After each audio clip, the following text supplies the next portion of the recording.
Candidate Vivek, thanks for coming back on. We appreciate it. Just a word on this Biden thing in Wisconsin. You know, you take a look at the numbers.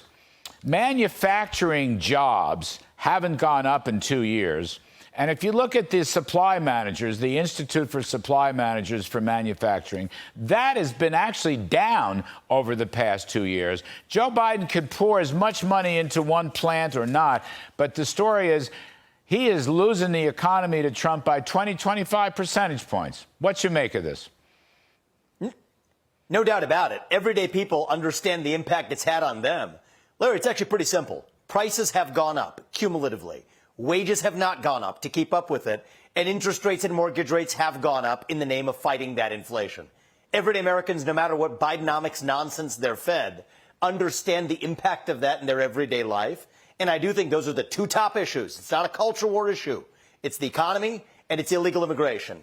And by the way, that issue of illegal immigration, that border crisis, is part of the economic crisis in this country. So those are two sides of the same coin. Those will be the two issues that decide this election, and they will decide this election, I believe, in favor of Donald Trump, because his record completely puts to rest Joe Biden's record, which has failed Americans in the meaningful 4 years. Well, let's stay with the immigration theme, Vivek. I riffed on it at the top of the show, and I think it is crucial.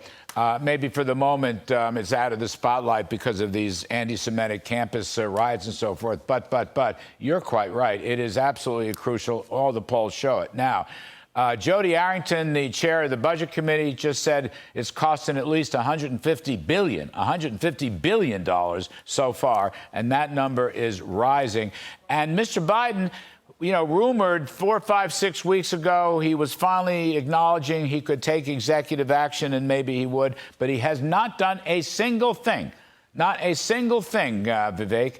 And so the cost, the criminality, the violence. By the way, as you may know, the data is now showing that foreign-born workers, illegals, are taking jobs away from native-born workers and lowering wage scales and so forth. What you make of all that? It seems like it's getting worse, not better. Oh, it's getting worse, and it's getting worse fast. It's not just the economic impact, Larry. It's also impacting our national identity, our national morale. A nation without borders is not a nation. But here's the good news. This is something the next president, President Trump, I hope the 47th president of the United States, is able to fix without asking Congress for permission or for forgiveness. The most important issue of our time is one that the U.S. president can directly address by enforcing the existing laws.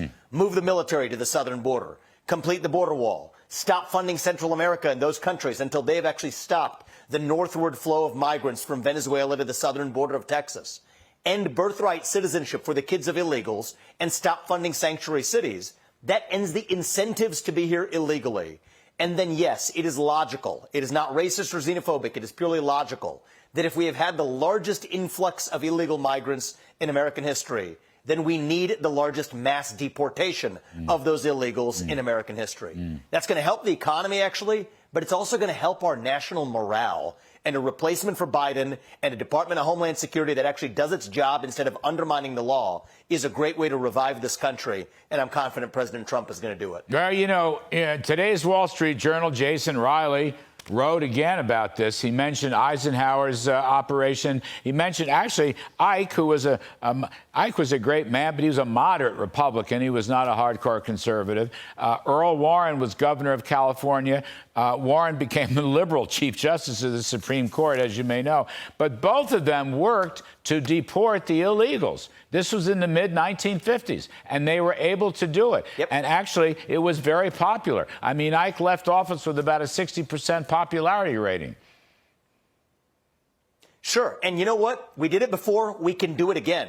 If you look at recent surveys, even the last couple of weeks, 42% of Democrats, I'm not talking about of independents or anybody else, 42% of Democrats say that they support mass deportation policies, as do a majority of Americans, because they understand we're a nation founded on the rule of law. So shame on Joe Biden, shame on Mayorkas for turning their back on the rule of law. But I think with the new administration and the right people in charge, starting with President Trump at the top, we're going to do it. All right. Thank you, Vivek Ramaswamy. We always appreciate having you on the show. Take care. Good luck.